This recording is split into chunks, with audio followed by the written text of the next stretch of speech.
Bonjour à toutes et à tous, j'espère que vous allez bien. Aujourd'hui, nous allons voir les arbres généalogiques de vos personnages préférés dans Jujutsu Kaisen. C'est parti. Et on commence par Satoru Gojo et son clan. Né le 7 décembre 1989, il était l'un des exorcistes les plus puissants au monde. Satoru occupait un statut vénéré en tant qu'exorciste de classe S. L'une des raisons pour laquelle ce dernier est si puissant et craint par presque tous les personnages de Jujutsu Kaisen est qu'il a été la première personne en 400 ans à naître avec le sixième œil et le pouvoir de l'infini en même temps. C'est cette faculté qui avait fait de ce dernier une menace tout simplement inarrêtable, ou presque. On ne connaît malheureusement pas les parents de Gojo, mais nous savons qu'il était le descendant d'un des plus grands exorcistes et esprits vengeurs de l'ère Heian au Japon, Sugawara no Michizane. Ce dernier est un parent éloigné de Gojo, un autre personnage descendant de Sugawara no Michizane, et qui a donc un lien parenté éloigné avec Satoru et Yuta Okotsu, celui qui a clairement le potentiel pour dépasser Gojo. Yuta possède une énorme quantité d'énergie maudite. On ne connaît pas grand chose sur sa famille, mais nous savons que pendant son enfance, Yuta était très proche d'une jeune fille appelée Rika Oromito. La jeune fille avait offert à Yuta une bague. Les deux se promettent alors de se marier une fois adultes. Juste après cet événement, Rika perdit tragiquement la vie écrasée par une voiture. L'histoire d'amour tragique. Yuta maudit alors Rika pour qu'elle reste avec lui. Surnommée la reine des fléaux, elle devint un puissant fléau de classe S. Désormais, quand Yuta se lie à Rika grâce à la bague que la fillette lui avait offerte, il peut la faire apparaître entièrement et se ravitailler en énergie occulte auprès d'elle. Le clan Gojo fait bien évidemment partie de l'une des trois grandes familles d'exorcistes. Mais après les derniers événements, que pensez-vous du futur du clan Gojo? On continue ensuite avec le principal protagoniste de la série, Yuji Itadori. Yuji est né le 20 mars 2003, sa taille est d'1m73. Il est le fils de Jin Itadori. Nous ne savons pas grand chose sur son passé, mis à part qu'il était le mari de Kaori Itadori. Cette dernière n'est pas vraiment la mère de Yuji, notamment parce qu'un exorciste nommé Kenjaku prit le contrôle de son corps. En possession du corps de la jeune femme, il a eu une relation avec Jin Itadori. C'est de cet acte que Yuji viendra au monde. Yuji Itadori est donc en réalité aussi le fils de Kenjaku. Kenjaku est un ancien exorciste millénaire poursuivant l'objectif de faire évoluer l'humanité via l'énergie occulte. Nous savons qu'il a eu plusieurs hôtes tout au long de sa vie. Toutes les personnes qui posséda ont un point commun, une longue cicatrice au niveau du front faisant le tour de leur boîte crânienne. C'est sous cette cicatrice que se trouve le véritable cerveau de Kenjaku. L'une des caractéristiques de ce cerveau est la présence de dents. Pour le reste, Kenjaku reprend à l'identique l'apparence de son hôte. Actuellement, Kenjaku habite le corps décédé de Suguru Geto, après que ce dernier s'est fait tuer par Satoru Gojo. Mais ce dernier avait le contrôle d'autres individus, comme nous l'avons vu avec Kaori Itadori, mais aussi celui d'un membre du clan Kamo, Noritoshi Kamo. Noritoshi s'est fait posséder par Kenjaku il y a quelques années de cela. Dès lors, il a été reconnu comme le plus infâme exorciste de l'histoire et la honte des trois clans. Ce dernier va notamment procéder à plusieurs expériences obscures dans son temple. L'une des expériences saillantes aboutit à la création des fœtus des 9 phases. Après qu'une femme qui était capable de porter des enfants d'êtres anormaux issus de l'union de fléaux et d'humains fut arrivée dans son temple avec un enfant mort-né, Noritoshi, qui est donc en réalité Kenjaku, va procéder à de nombreuses expériences sur cette femme. Il va alors avoir plusieurs relations intimes et expériences avec cette femme, qui donneront lieu à 9 avortements, et qui conduiront donc à la création de 9 fœtus, appelés les fœtus des 9 phases. Kenjaku avait également mélangé le sang de son hôte Noritoshi Kamo avec ses fœtus, ce qui a permis à l'un des 9 fœtus d'accéder au sort héréditaire du clan Kamo, le Seketsu Sojutsu. Quant au reste des fœtus, ils possèdent tous des sorts basés sur l'utilisation du sang. Ces 9 fœtus ont chacun un nom, et sont donc en principe les demi-frères de Yuji. Et cela est encore plus vrai pour les 3 premiers, car après que ces fœtus soient dérobés par Mahito, tous les 3 ont été incarnés dans des corps humains par le fléau, et sont donc devenus des hybrides nés du mélange entre une humaine et des fléaux par la main de Kenjaku. Shozo, Ezo, Kejutsu sont donc des reliques de classe S, mais surtout les demi-frères de Yuji. On continue ensuite avec Wazoke Itadori, qui est donc le grand-père de Yuji et le père de Jin Itadori. Yuji a été principalement élevé par son grand-père, qu'il considérait comme un père. Alors qu'il était aux portes de la mort, Yuji est devenu pendant une période le réceptacle du roi des fléaux. Après avoir vu le clan Gojo qui fait donc partie de l'une des 3 grandes familles, on continue avec les 2 autres clans, et notamment le clan Zenith, et le personnage de Megumi. Megumi est né le 22 décembre 2002. Il fait 1m75 et est le chef actuel du clan Zenin. Megumi est le fils d'un certain Toji Fujigoro. Né dans la famille Zenin, il a souvent été rejeté en raison d'être un non-exorciste, ce qui l'a conduit à avoir de nombreux conflits avec son clan avant qu'il ne le quitte. Surnommé le tueur d'exorcistes, il a été un membre du culte astral, mais également un ancien ennemi de Satoru Gojo. Le nom de Fushigoro lui vient de sa première femme, la mère de Megumi. Elle est décédée peu de temps après la naissance de ce dernier. Après sa mort, Toji s'est remarié avec une autre femme, laquelle avait déjà un enfant nommé Tsumiki. Devenue Tsumiki Fushigoro, elle est devenue la belle-fille de Toji et donc la demi-sœur de Megumi. Par la suite, Toji et la mère de Tsumiki ont abandonné Megumi et Tsumiki. Nous savons aussi que Toji Fushigoro avait un grand frère nommé Jinichi Zenin, qui est donc l'oncle de Megumi. Jinichi Zenin était un membre des Flamboyants, un groupe au sein du clan Zenin regroupant les exorcistes les plus puissants. Bien que l'apparence des parents de Toji et Jinichi nous soit inconnue, nous savons que leur père était le 25e chef du clan Zenin, et qu'il avait également 2 petits frères nommés Naobito et Oji, qui Ils sont donc les oncles de Toji et Jinichi. Le plus petit des frères, Oji, également membre des Flamboyants, a eu 2 filles jumelles, Maki et Mai Zenin, qui dès leur naissance ont été méprisées par le clan Zenin pour leur faible énergie occulte. N'oubliez pas que le clan Zenin a toujours valorisé les surdoués et méprisé les plus faibles, et cela même au sein de la famille. Les femmes en particulier étaient rejetées dès leur naissance en raison de leur genre et de leur manque d'héritage de technique. Concernant le deuxième frère Naobito Zenin, il était un exorciste de classe 1 spécial, et le 26e chef du clan Zenin. Nous savons qu'il a eu plusieurs fils, mais seulement le fils cadet Naoya Zenin est connu. On continue maintenant avec le troisième clan. La famille Kamo fait partie au même titre que le clan Gojo et le clan Zenin de l'une des 3 grandes familles d'exorcistes. Ce clan s'efforce de s'assurer que leur technique maudite, la manipulation des émassis, soit transmise de génération en génération. Kamo Noritoshi est le seul véritable membre actuellement connu. Nous savons que ce dernier est né d'une relation extra-conjugale et que son père était le 24e chef du clan Kamo. Mais il a aussi eu un autre garçon avec sa véritable femme. Nous savons aussi que la véritable mère de Noritoshi s'était aussi remariée et avait eu un autre fils. Noritoshi a donc 2 demi-frères dont l'apparence est inconnue.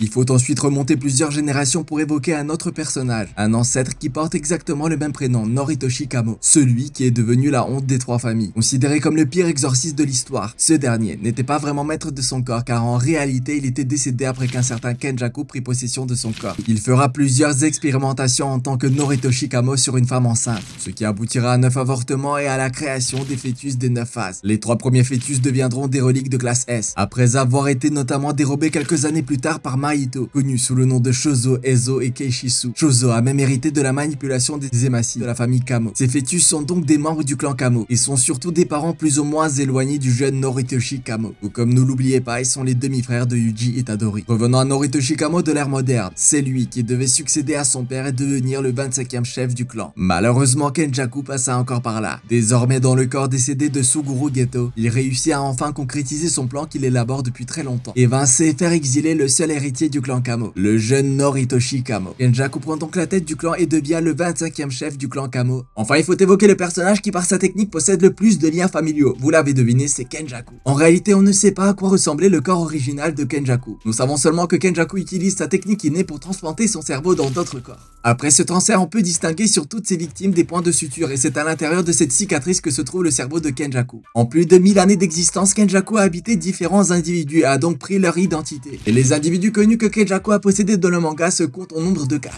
Il y a 400 ans, Kenjaku a pris le contrôle d'une personne dont seule l'apparence est connue. Il a utilisé cette personne pour faire des serments avec les exorcistes du passé, et en particulier avec Hajime Kashimo, aussi connu sous le nom du dieu de la foudre. Ce dernier a pactisé avec Kenjaku pour prendre part à la traque meurtrière, un jeu de la mort entre exorcistes dans le but d'affronter Sukuna, la seconde personne connue dans le manga qui avait été contrôlée par Kenjaku et comme nous l'avons vu, Noritoshi Kamo. Après Noritoshi, Kenjaku prit le contrôle de celle qui devait être la mère de Yuji Itadori, une certaine Kaori Itadori. Cette dernière n'est donc pas la mère de Yuji, car pendant la relation intime avec le père de Yuji, cette dernière était déjà décédée et contrôlée par Kenjaku. En théorie, Kenjaku est donc la mère de Yuji et on ne sait toujours pas combien de temps il a habité son corps. Enfin, le dernier individu dans lequel Kenjaku est toujours présent, eh bien c'est Suguru Geto. Kenjaku a transplanté son cerveau dans le corps de Suguru après sa défaite contre Yuta. Désormais, il a l'accès à tous les souvenirs, compétences et toutes les techniques de Geto. C'est notamment dans ce corps qu'il deviendra le 25e chef du clan Kamo. Enfin, pour finir, on va aussi évoquer d'autres personnages de l'école de l'exorcisme de Tokyo. On commence par Nobara Kugizaki. On sait que Nobara fut élevé par sa grand-mère et sa mère dont le nom est inconnu. Originaire de la campagne, Nobara était l'ami de Fumi, mais encore l'ami d'une certaine Saori. C'est pour cette dernière qu'elle atterrit dans la même ville. On continue ensuite avec le proviseur de l'école d'exorcisme de Tokyo, Masamichi Yaga. On ne connaît pas grand chose sur sa famille, mis à part que ce dernier est le créateur de Panda. On peut donc considérer que Panda est son fils. De plus, Masamichi a révélé à Panda qu'il avait un frère et une sœur aînée. Panda est également un exorciste de semi-classe 2, tout comme Momo Nishimiya dont on ne connaît pas la famille. On continue ensuite avec Atsuya Kusakabe, l'enseignant en charge de la classe des premières à l'école de l'exorcisme de Tokyo. Nous savons que ce dernier a une sœur mais son apparence n'est pas connue. Cependant, cette sœur avait un enfant appelé Takeru, qui était donc le neveu d'Atsuya. Ce dernier est décédé dans des circonstances inconnues. Après son décès, sa mère tomba dans une terrible dépression. Masamichi créa alors un incarné possédant les données de Takeru, un incarné qui porte une simple cravate à un slip noir. On continue avec le chef des assistants de l'école d'exorcisme, Akari Nita. Ce dernier a un petit frère appelé Arata Nita. Enfin, on peut aussi évoquer Togi Inumaki, un exorciste de semi-classe 1. Il est le descendant du clan Inumaki, issu d'une longue lignée d'exorcistes maîtrisant l'incantation. Il est le seul membre de son clan connu. Il y a aussi Todo, un exorciste de classe 1, qui est une groupie de Tagada. Aoi se considère aussi comme le meilleur ami, le brother de Yuji Itadori. Il avait aussi un maître appelé Yuki Tsukumo, une exorciste de classe S. Concernant les classes S, nous avons aussi Yuta Okutsu. Enfin, autrefois, le véritable Suguru Geto, Satoru Gojo étaient aussi des exorcistes de classe S. Bien évidemment, il y a encore beaucoup d'autres personnages. Dis-moi dans les commentaires ton personnage préféré de Jujutsu Kaisen et je ferai peut-être un arbre généalogique sur ce dernier. À plus.